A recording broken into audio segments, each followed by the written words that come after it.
Now, you may be uploading a lot of content to your YouTube channel, but is it the right kind of content that you need to be uploading? In this video, we're going to be going over the 3 types of video content that you must be making for your channel, and we're going to get started right now.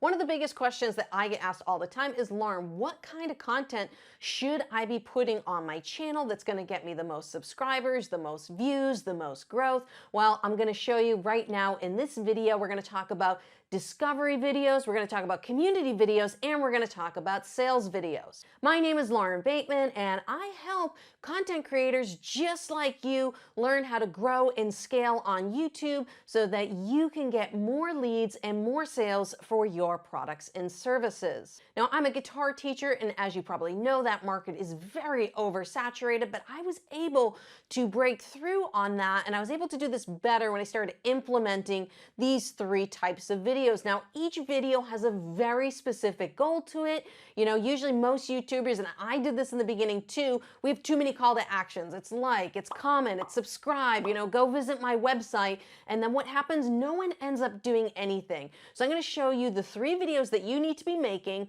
what the content should be like, and what the specific call to action is going to be for each one of these videos. The first video is the discovery videos, and these are videos for people who know nothing about you, know nothing about your channel, and they're looking for the solution to a problem. These are like those aha types of moments, like, oh my God, I didn't know you could do that. The whole point is to get in front of new viewers, help them, and make them like you. Now, this content is a little bit more fast-paced because nobody knows you, so you do want to introduce yourself just like I did in the beginning of this video, but you want to get straight to the point. And the whole goal of this video, after you've solved their problem, is I want you to go watch this video next. So you should already be thinking about what video is going to come after this video. The whole point of discovery videos, again, is to get in front of new viewers, but you also want to extend the watch time because that sends good signals to YouTube.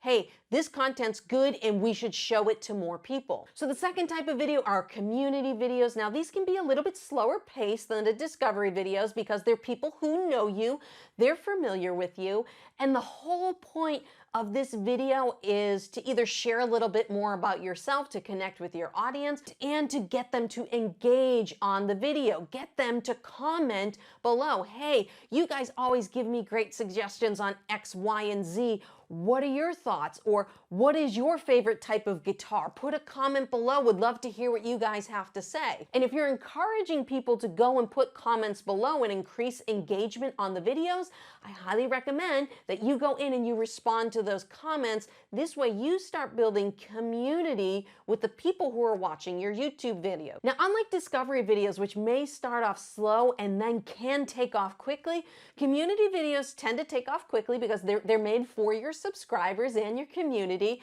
but they can tend to level out pretty quickly. So you probably won't get as many views on community type content versus what you would get on more on a discovery type video. Sales videos, all right? The whole point is to sell something, whether it's an affiliate product, whether it's to go get them to sign up for your email list to get a free PDF, or if you're like me and you're a guitar teacher and you have a course, hey, go check out my course. Now, sales videos are structured exactly like discovery videos. They're faster paced. They're meant to solve a problem, but if you want to go deeper in solving that problem, then you need to go off of YouTube and either purchase something or sign up for something. Now, YouTube doesn't like when you send people away from their platform, so you don't want every video you make to be a sales video. Now, for my channel, I do about 8 videos a month, 2 every week, so 1, at most 2 of those should be a sales video. Probably a couple of those are going to be community videos, and the rest of them are going to be discovery type videos. Now, if you're wondering, Lauren,